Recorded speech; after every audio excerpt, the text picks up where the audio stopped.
আচ্ছা, মাংসটা আগে কড়াইতে কষাবেন ভালো করে। হ্যাঁ, অনেকে প্রেসারি করে নেন, যেমন আমার শাশুড়ি মাও করে প্রেসারি, বলে যে মানে তাড়াতাড়ি হয়ে যায়।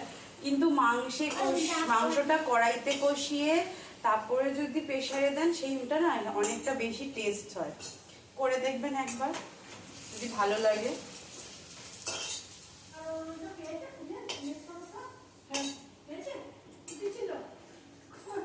আরে আলনার মধ্যে ছিল।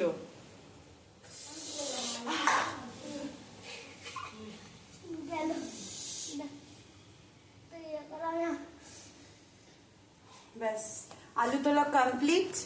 এবার আমি কড়াইতে আবার তেল দিচ্ছি। ভাই একটু দেখায় না, মানে আমার বিয়েটা।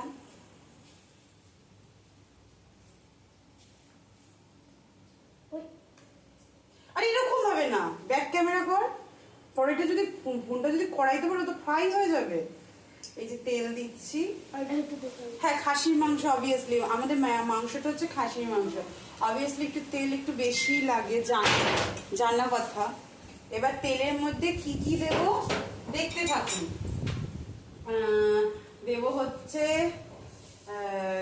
ফোড়নে দেব হচ্ছে গোটা কি যেন বলে, গরম মশলা, গোটা গরম মশলা।